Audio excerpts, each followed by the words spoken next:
Hello and welcome to our live broadcast. Today is Wednesday. I believe it is March 28th. Welcome if you're jumping on live with us. If you're catching this on the rebroadcast, welcome as well. I always appreciate you guys jumping on when it's convenient for you. Today we're going to be talking about fruit and its nutritional density and kind of consider this a little bit of a part two from Monday's video when we talked about fruit sugar. So if you haven't watched the fruit sugar is sugar video that we did on Monday, make sure you catch that as well. I gave you a lot of really good things to consider about how we place sugar and especially fruit sugar in our life. And today we're going to kind of close that out with a little bit more of thought about how fruit can be impacting us personally and some things to consider if you're feeling like you're stuck. So, as always, welcome again. If you're new to YouTube, please take a second to hit that subscribe button. If you're joining us on Facebook, we always appreciate a like there as well. That way, you'll also be notified when we upload new content or we go live on either one of these platforms. I always like to take a second for all the people who are joining us new to introduce myself. My name is Diane, and for the past 25 years, I have been helping women find nutritional plans and fitness programs to help them look and feel their best and live their most authentic life. And here in this community, we are doing that through the process of intermittent fasting and incorporating a keto like lifestyle to help us achieve our goals. So, like I said on Monday, we talked about fruit sugar, and I asked you to consider a few things and just sort of listen to the information I was providing before you kind of jump to conclusions or or try to defend fruit. And I get it. Fruit is great. I am a fruit addict myself, or maybe I would consider myself maybe now a recovering fruit addict. Now that I am in the know about how fruit is metabolized in my body and the fact that fruit did sort of hold me up when things started changing in my body and I could no longer achieve the goals that I was looking to achieve through exercise and nutrition. And as I was going through some hormonal changes, some of the even medical conditions that I was forced to sort of deal with because of the way my body's metabolism changed. Keep in mind, we talk about hormones here a lot, and there are a lot of hormones that we never consider when we are embarking on changing our physique or wanting to lose weight or just improve our overall health. And all of our hormones are part of a huge system. They're all intertwined. They all either positively or negatively affect each other. And the goal is to balance them out as much as possible. Sugar is one of those things that is negatively affecting us, and fruit sugar is that thing that we just don't take the time to consider and really put in its proper place. If you are wanting a little bit of a resource or reference information regarding this, we have provided a PDF. If you watched our Monday video and you put add me or notes in the section, then you got this PDF. If you're new jumping on today and you want it, definitely put a note in the comment section there and we'll put you on our email list and we'll get it to you. If you're one of our course members, don't fret. You're already in our system. We're uploading all this information into your course so it's easy for you to access, and we're providing an additional PDF with information on it as well. So Monday we talked about fruit sugar and the fact that fruit sugar or fructose more specifically, is metabolized in a completely different way than other sugars are in our body. So when we consume fruit sugar or fructose, that carbohydrate type goes straight into our liver and is stored as fat. So a lot of us here are looking to improve some things in our body. If you weren't trying to improve some things, whether it be health, wellness, fat, metabolism, whatever it is that you're searching for, then everything's probably okay for you and you might not be affected by fruit in a negative way. There were many years of my life when I felt that fruit was fine for me because I wasn't suffering in any way. I could exercise off weight, I could exercise off fat, I could I can make very slight nutritional changes and create a very dramatic change in my body. I have that sort of body type where I respond very, very quickly to exercise and nutrition. And I also respond when I'm not paying attention to my exercise and nutrition. Both changes happen pretty quickly. So I was always able to manipulate things in my life and change my body within a couple of days if that's what I wanted to do. It wasn't until I started to get older and my metabolism process changed because my hormones were changing. That's just what we call life.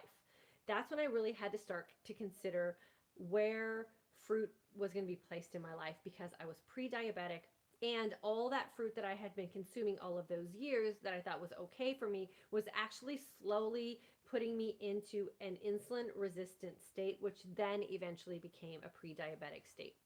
I talked about this on Monday, how our liver is really that place that stores all of these carbohydrates, right? So whether it's fructose, which goes straight from the consumption of fruit metabolized into our liver as fat, or it's other carbohydrates that are glucose converted to glycogen and then stored in our liver as a readily available energy source. Knowing that we have to burn off that glycogen before we can get to the fat as energy is where we run into problems with fruit. So, if you're consuming carbohydrates unconsciously, meaning you're not mentally and emotionally managing your carbohydrate intake, you're not putting yourself into a truly fasted state where you have time in a fasted state on your side to help your body burn off that stored glycogen, and or you're not exercising in the appropriate way in which you will be able to tap into the stored glycogen, you'll never get to that fat. Here's where fruit becomes a problem, because we are going to tap into the glycogen first before we tap into the fat, and our fruit or fructose goes right into fat storage in our liver. We don't have an opportunity to burn off that sugar that we're consuming from our fruit. It's kind of the last resort for energy expenditure, because we have too much glycogen readily available. We don't get into it. So if you're exercising correctly, if you're fasting correctly, if you're conscious about your carbohydrates, then you have some flexibility to put some fruit back into your life. That's kind of the position that I'm in today, and a lot of women probably in this community who feel healed. You have now the opportunity to consider putting some fruit into your life, knowing that as soon as things start to get to that point where you're not comfortable anymore, or like I described, the first indicator for me that I'm consuming too much fruit is that I have a layer of fat on my body. As soon as I cut back the fruit, the layer of fat goes away. So we have to understand the principle in which our body is metabolizing the foods and nutrition that we're putting into it, and then the order in which we burn it off. So fruit stored as fat in your liver, if you don't tap into your fat energy storage, you're not fat adaptive, or you're not managing a keto-like lifestyle, then that's where fruit becomes a problem for us, because our fat deposits in our liver back up, and then that's when we start to get fatty liver and diabetes, and we've talked about all of that. So why is it that we have this love affair with fruit? Well, because it's sweet and it's refreshing and it's crunchy, and for me, it's the indication that spring and summer is here, which are my two favorite seasons. So it's sort of that thing I used to celebrate with. Like it was my jam. It was the signal to me that the seasons that I love are coming, and I'm going to get to be outdoors, and it was just refreshing for me. But I had to make that paradigm shift in my brain, realizing that there were so many other places I could get those same satisfactions from. And I had to realize, by doing my own diligent research, that the nutrients that I was holding on to so tightly in my fruit could be found somewhere else. And they could be found in sources of nutrition that were going to be metabolized in my body in such a way that I could reap the immediate benefits from it. I talk a lot here about how I love aerobic type exercise. I'm a runner. I love my spin bike. I like to be hot and sweaty and huff and puff. That's what I love to do for exercise. And so I need to have that energy process readily available for me to get through my workouts. And that is, when you're doing an aerobic type activity, you need to have those fat stores. So I also need to have those glycogen stores so I can get started in my exercise. So if you're working out and you're exercising, you do want to have both of those energy stores available to you, and you'll have them because your body just knows how to process them. But you have to understand that fruit is not the only place that we can get that type of immediate energy. Fruit is not the only place that we can get those nutrients from. I did a little research after my discussion here on Monday, because I had some people coming to me frantically defending their fruit, which, again, I totally understand. So I did a quick comparison between green olives and green grapes. and the nutritional density of both of these things. And the reason that I specifically picked green olives and green grapes is because in appearance and the purpose of them is pretty equivalent. Green and green, little tiny snacky satisfaction things that we can go from, this mindless satisfaction of just putting snack things in our mouth, which again is a very valid thing and we have to be aware of it. So pretty equivalent as far as that sort of satisfaction. When you look at the nutrient equivalent of an olive and a grape, they're pretty similar with the clear distinction between fat and sugar. Olives having the fat content and very low to no carbohydrate levels, and your grapes having no fat benefit and a very high carbohydrate level. We can snack mindlessly on both, but the fat in the olives is really what we want to pursue when we're trying to stay fat adaptive or we want to live a keto-like lifestyle. Now, I measured the equivalency in nutrition on both of these things with the quantity of 10. And it kind of made me laugh a little bit because I don't know if I've ever sat and eaten just 10 grapes or have I ever sat and eaten just 10 olives. Because they're satisfying, they're mindless. You can pop them in your mouth. But the grapes, for a woman who's trying to balance out her hormones, become fat adaptive to start metabolizing the stored body fat we have on our body, to balance out our hormones, to get rid of sugar addictions and some of the hormonal side effects that we attribute to, going through menopause, which now have been proven through the community we have here and the courses that we've run now over a year, is that a lot of the side effects of menopause are coming from sugar consumption. And as soon as we cut out that sugar, those signs and signals of being hormonally imbalanced go away because we're balancing out our hormones by controlling the nutrition that we're putting in our body.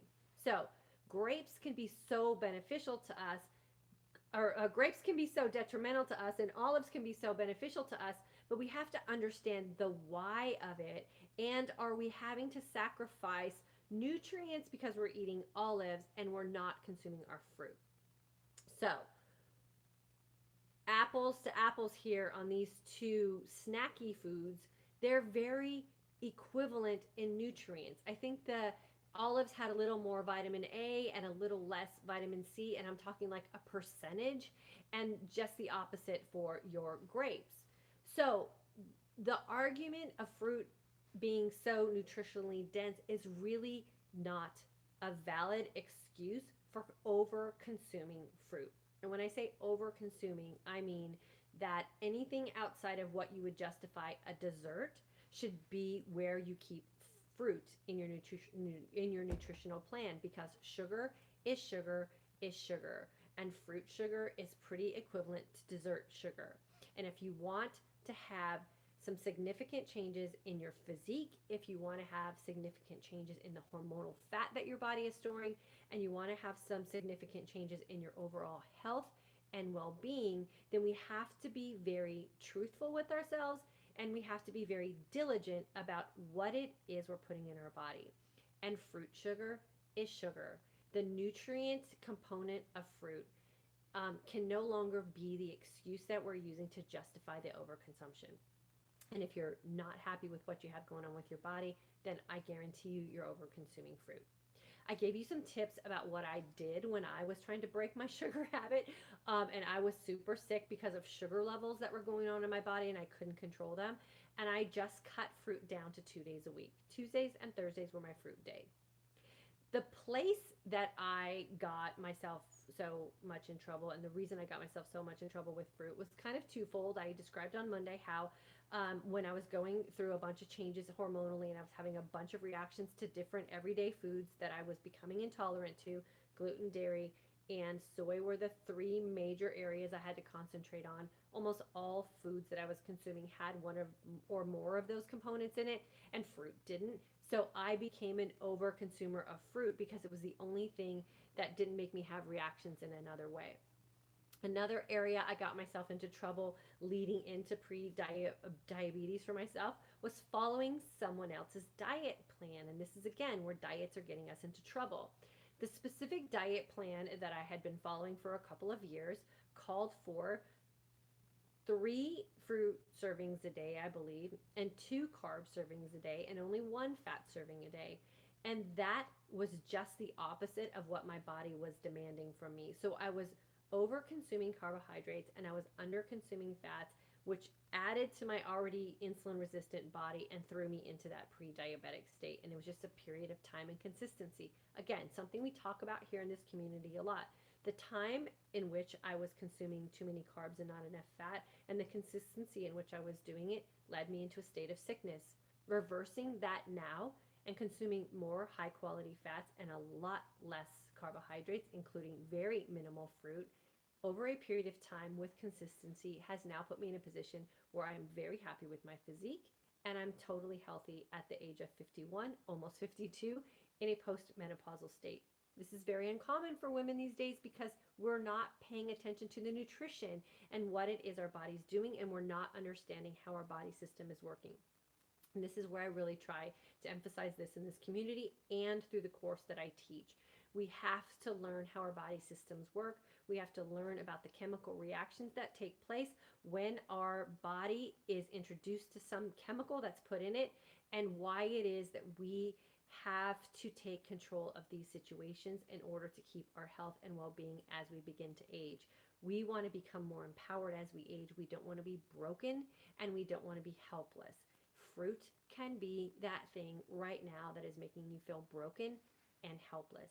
You do not have to give it up forever. You just have to give it up long enough to get your body back in control, and then perfectly place your fruit into your nutritional plan that works for you. You being the deciding factor of that, not following someone else's nutritional plan and or diet that never takes you, your body chemistry, and what it is that you want for your life into consideration. Create your own diet plan through picking nutrient-dense foods. Fruit is not the most nutrient-dense food that you can pick to get the results that you want. Just Google it. Google the nutritional facts of some fruit and the nutritional facts to some other food item. Most likely is going to be a vegetable, and you'll see how equivalent those nutritional values are, with one yielding you a great healthy result and the other one putting you into that tailspin where you're going to keep those hormones out of balance and eventually make yourself sick. I really wanted to have this conversation with you guys today because I don't want you panicking. I don't want you guys thinking that I'm being the bad guy about fruit. In no way am I trying to tell you that fruit is going to be bad for you forever. But you have to get your body back into a healed state, and then evaluate what fruits are most important to you, and then place them into your life in an area where they're not going to put you back into that sick state. So I now have fruit back in my life. I never consume an entire banana. If I have any banana in a shake that I make, it's usually a section of a banana, and it's a very small section. I share an apple with my daughter with some peanut butter when we have that snack after school. I no longer have an entire apple by myself, or very rarely will I do that. When we do have grapes in our house, because we do love grapes, we just control them in a different way. We stop purchasing fruit from Costco, because fruit at Costco comes in huge quantities.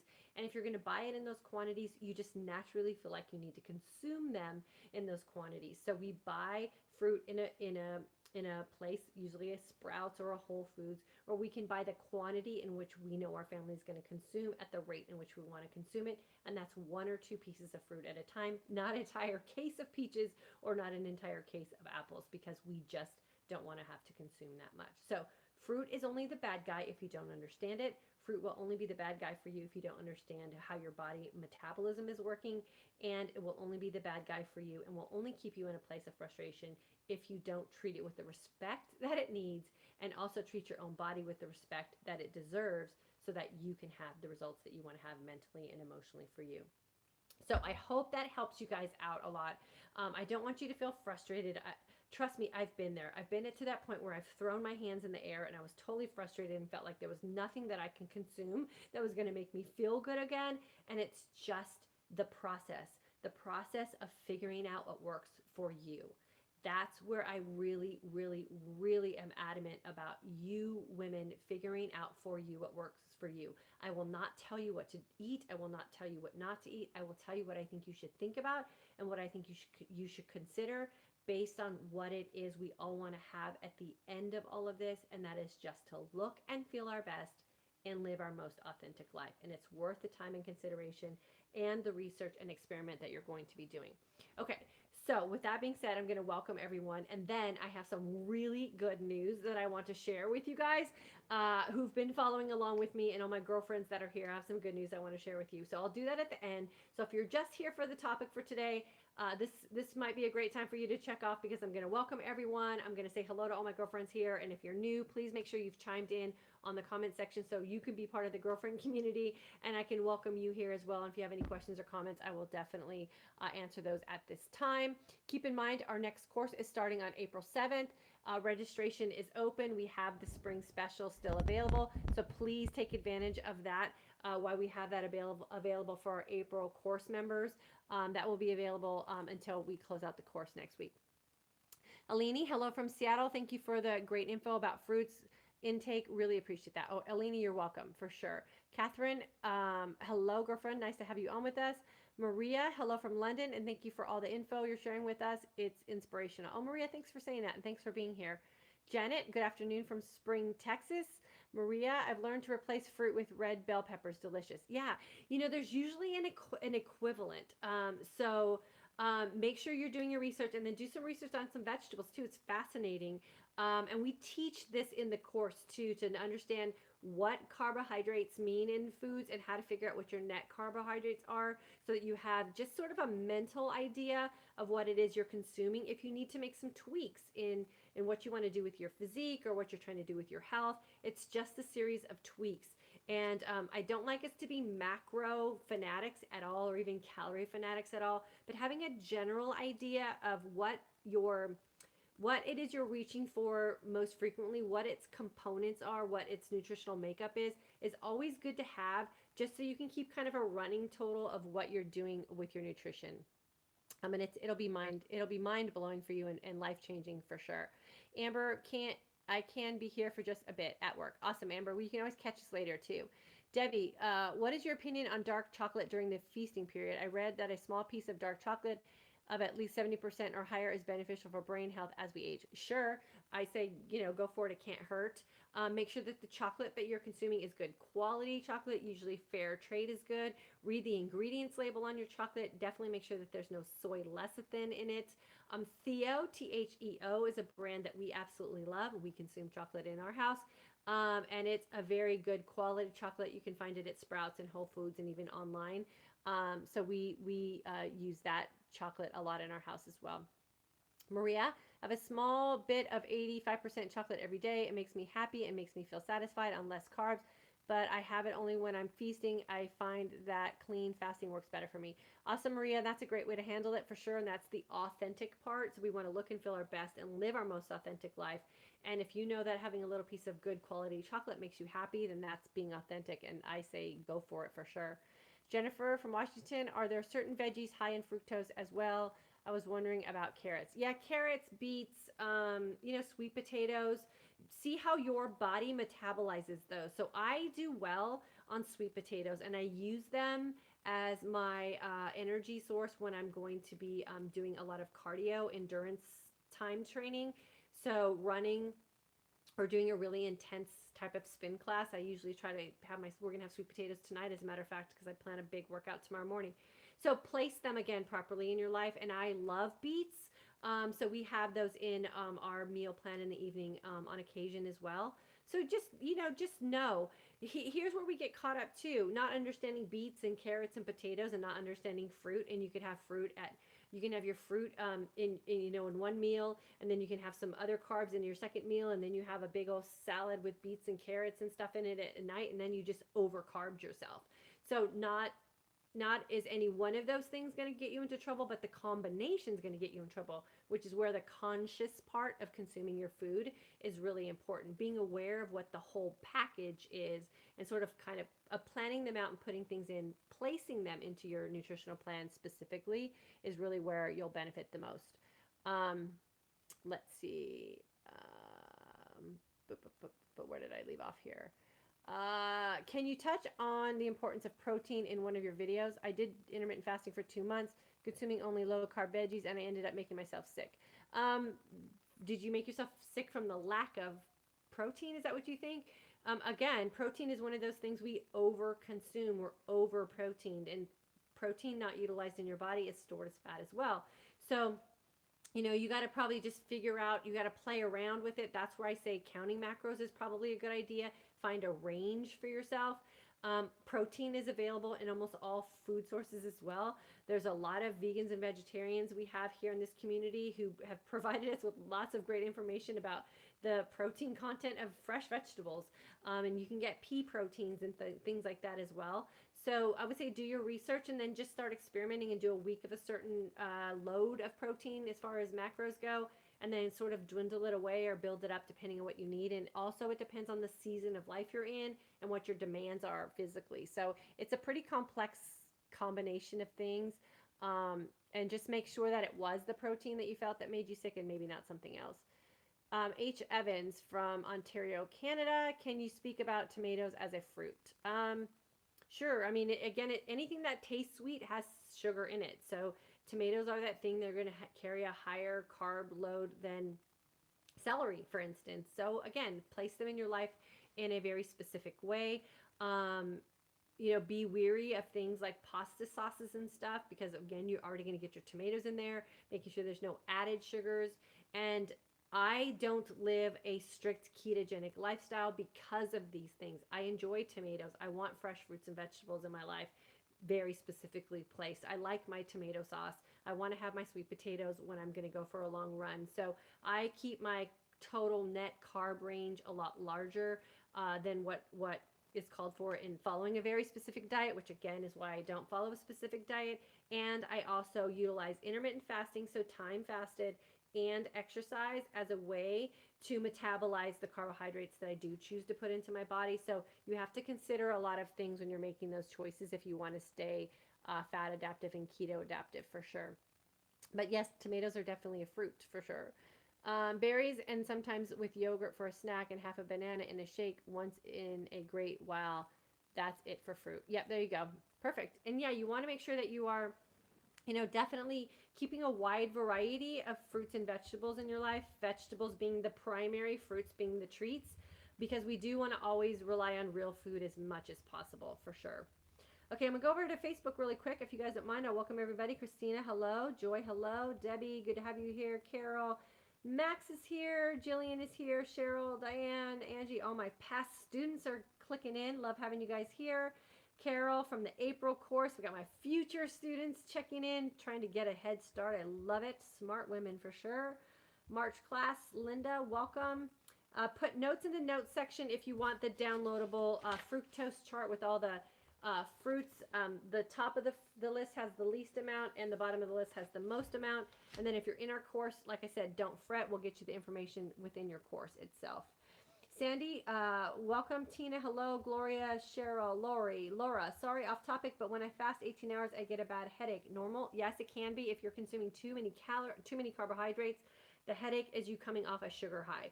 So manage those sugars really well and see if you can break that addiction. Anytime we have a signal like that, like a headache, it's usually your body screaming at you to do something to make the headache go away.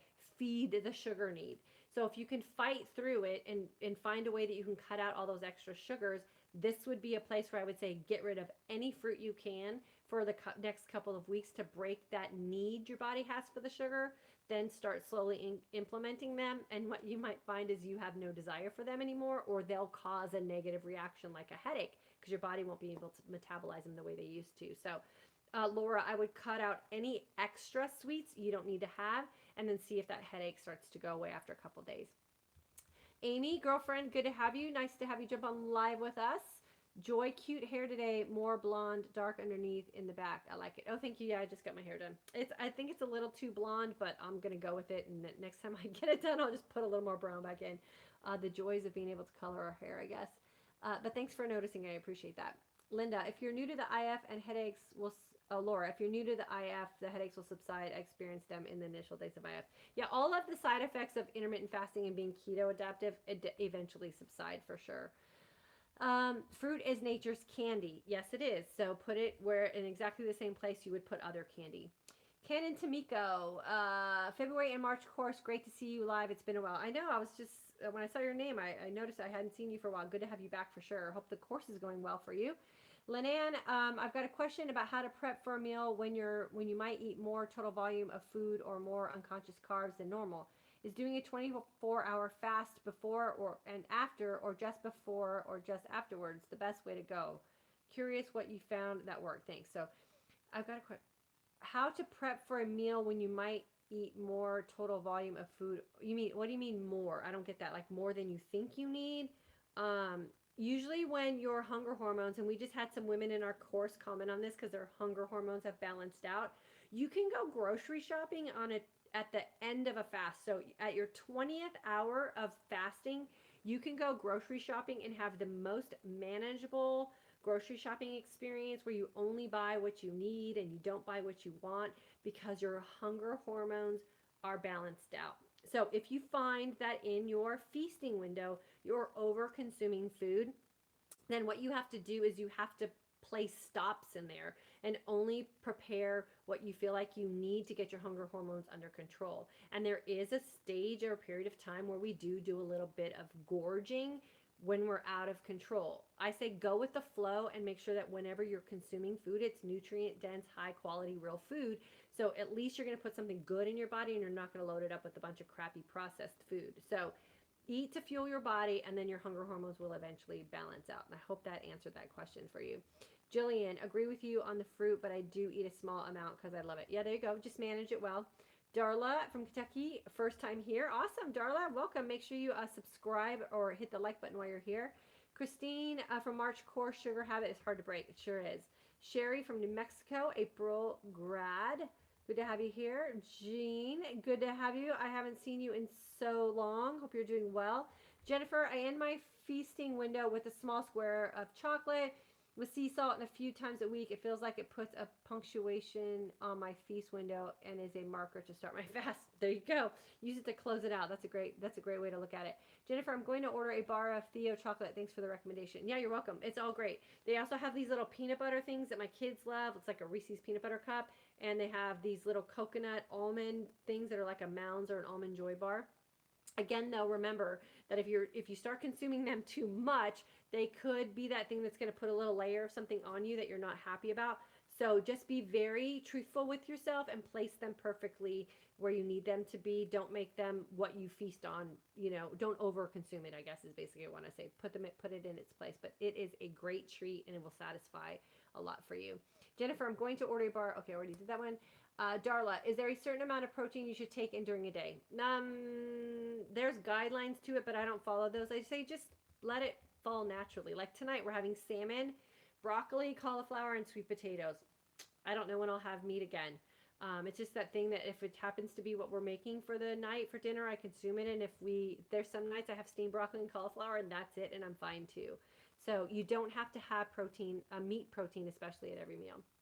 Tina, not a big lover of fruit, so I don't eat it much. Hope I'm not missing anything. Nope, not at all. I think I get it anyways as I'm an alumni. Yeah, you already know all this. Deborah, we love the fruit chart, Deborah. Oh, awesome. So you must have got it yesterday. Awesome. I'm glad you like it.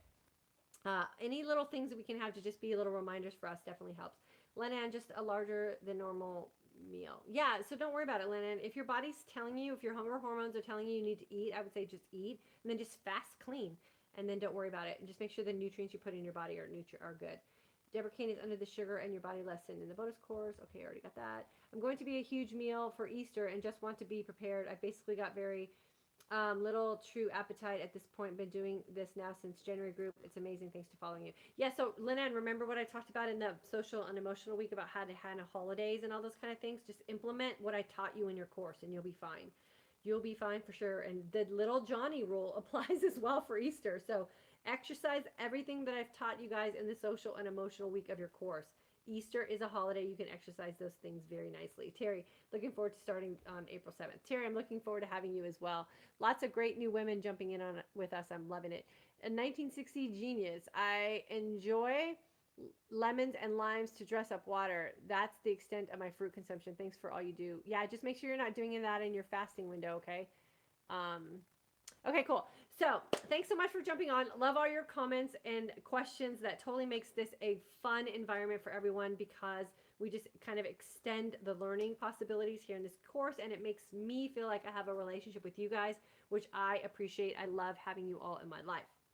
With that being said, you guys all know that last week, Michael and Logan, we were touring colleges. They went to SMU here in Dallas, and they also went to UT Austin in Austin. And Logan has been interviewing diligently and applying for scholarships for school.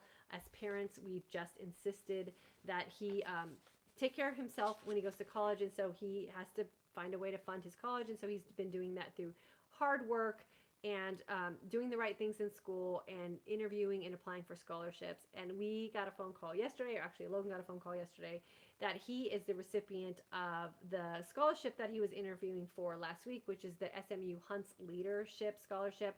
So Logan was selected. There was 500 applicants originally. He's one of 20 who has received this prestigious scholarship for college. So we're super proud of him, and I know you guys have been asking me how he's been doing. So that is the good news with Logan. He applied to like 5 or 6 colleges and was accepted to all of them. So he definitely has done the work. He's a great kid. He had scholarship opportunities, I think, at every college he applied to, but this was the big one he was shooting for. And he just found out that he received that. So yay! No official announcement yet of where he's going to college, but that scholarship is definitely helping him lean that way. We're going to let him make his official choice and his official announcement over the next couple of days. But we are so proud of him and wanted to let you guys know that all of that support and prayers that you guys have been sending our way for our family and Logan have paid off, and his hard work has paid off, and we're super proud of him. So we have just been in awe. We could barely concentrate the last couple of days, and so we're super excited about. And then we have more amazing things that I'm going to share about that with you guys in this community too. Some things that Michael and I are doing for some of the school kids at Byron Nelson High School, where Logan goes to school. To help honor the academic kids at school who are doing some great things and getting some great opportunities for college. So I'll keep you guys posted on that as that starts to unfold as well. But I always appreciate your guys's your questions behind the scenes, private messaging me and emailing me about our family and everything that's going on. So thank you for all of your loves and support. I do consider you all my girlfriends and part of our family in a sense, because of everything that we've shared so intimately here in this community. So thank you for all of that, and thank you for being so gracious with everything that you've done for us here in our family as well. Maria, you've inspired me to go back into fasting 2 weeks ago, and I've just joined your April course. Really looking forward to it. Maria, awesome, and welcome. Super excited to have you for sure. Okay, so with that being said, we have to go pick up our other little kid, Gabby, who's also doing amazing. We'll have great things to share about her and her upcoming adventures over the next few months as well. But I'm going to go ahead and close out for tonight. Make sure you join us Friday at 3 p.m. on IF Keto Family Life, where Michael and I are going to have a really great conversation about some things with men and carbohydrates and how men's bodies are different than women's and what men need to consider for themselves as they begin to age and some of the metabolism changes that they have going on in their body as well. Michael will share some of his personal experiences and aha moments over there as well. That will be Friday, 3 p.m. Central Standard Time on our IF Keto Family Life page. If you've been following us, I would love for you to join us for our April 7th group. It's going to be a lot of fun. The changes that you'll make for your life, the education that you'll get for yourself to carry on for the rest of your life, the enthusiasm, the confidence, the energy that you'll gain back for yourself is phenomenal. It happens every time we run a course. It doesn't matter where you live. It doesn't matter what your history is. It doesn't matter what your genetic makeup is. If you treat your body kindly and allow it the opportunity to do what it's supposed to do through the process of creating a fasting window and a healing environment for yourself and fueling your body with nutrients that your body needs to have to work properly, then it doesn't matter all the other factors that make you different from someone else. The end result is you will be healed, you will be empowered, you will be energized, and you will be able to live the life that you have hoped to live or want to live or dreamed of living. And it's just a process of education and trial and error and trusting that your body will be able to take care of itself. So make sure you get registered for our April 7th course. I am here to answer any questions. Always feel free to email me if you have something you want to take offline and ask me. I will answer it in private. And then I'm going to go and celebrate with my family for the rest of the day. If you came in on the end, I highly encourage you to go back to the beginning of this, catch it from the beginning, and then also check out the video that we did on Monday, which was part 1 of the sugar conversation and fruit. Thanks for jumping in. I love all you guys. I will see you guys Friday over on Michael's page, and then I will catch you somewhere on the internet sometime this weekend. Have a great one.